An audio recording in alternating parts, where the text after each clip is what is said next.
तो वहीं आदमपुर उपचुनाव पर बीजेपी प्रदेश अध्यक्ष ओपी धनखड़ ने कहा कि उपचुनाव में बीजेपी जीत रही है। तो वहीं साथ ही दिल्ली के सीएम केजरीवाल पर निशाना साधते हुए धनखड़ ने कहा कि केजरीवाल को हरियाणा की जनता से माफी मांगनी चाहिए।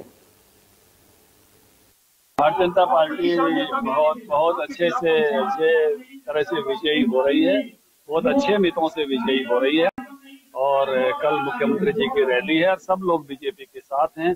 बीजेपी को सभी वर्गों का जोरदार आशीर्वाद मिल रहा है, क्योंकि मोदी जी के विकास में, मनोहर लाल जी के विकास में और भजन लाल जी का जो उस इलाके के प्रति प्रेम रहा है, तीनों चीजें इकट्ठी होकर भारतीय जनता पार्टी की बहुत शानदार जीत हो रही है।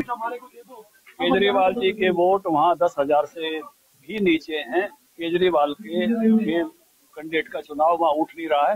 हरियाणा में समझ लिया है कि केजरीवाल वही आदमी है। जब SYL नहर बनाने की बात हुई और भगवंत मान किस तरह से मना करके उठ के चले गए, जो कि एक अल्टरनेट चैनल पानी का 2000 क्यूसेक पानी हरियाणा को पीने के लिए चाहिए होता है और 1050 क्यूसेक पानी दिल्ली को पीने के लिए चाहिए होता है, और एक 60 साल पुरानी नहर से पानी आता है। एक नया चैनल सर्वोच्च न्यायालय ने कहा जरूर चाहिए, एक वैकल्पिक व्यवस्था चाहिए, और उस वैकल्पिक व्यवस्था के लिए भी उन्होंने मना किया। तो उनकी पार्टी की पोल हरियाणा वालों के सामने खुल गई है, आदमपुर वालों के सामने भी खुल गई है। ये ना दिल्ली को प्रेम करते हैं, क्योंकि वैकल्पिक पानी की व्यवस्था बहुत जरूरी है।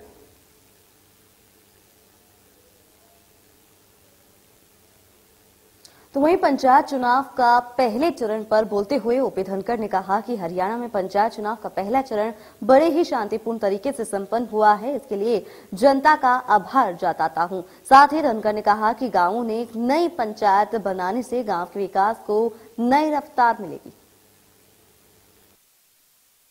तो मैं चुनाव आयोग को, प्रशासन को बधाई दूंगा कि कल जो 9 जिलों में जिला परिषद और ब्लॉक समिति के चुनाव थे वो शांतिपूर्ण तरीके से हुए, और आने वाले जब वो पंचों के भी चुनाव, पंच सरपंच के भी हैं, चाक चौबंद व्यवस्था होकर शांतिपूर्ण हो। पहला विषय ये है। हमारे लोग लोकतंत्र को एक त्यौहार की तरह से लेते हैं, उसमें बहुत ही आराम से कल का मतदान हुआ है। आगामी मतदान भी इतनी शांतिपूर्ण। ग्रामीण क्षेत्र की तस्वीरें तो बदलेंगी, नई पंचायतें आएंगी, नए सरपंच आएंगे, नई ब्लॉक समिति आएंगी, नए जिला परिषद आएंगे, और जब नए लोग आते हैं तो नए जोश के साथ आते हैं। और कैसा स्वागत किया जाएगा जी नए सरपंचों? जानदार स्वागत करती है सरकार हर बार। पिछली बार भी विकसित पंचायतों का पहली बार स्वागत हुआ था। आपकी बात जैसे कार्यक्रम हुए थे अलग अलग, मैं पंचायत मंत्री खुद जाके सबका स्वागत करके आए।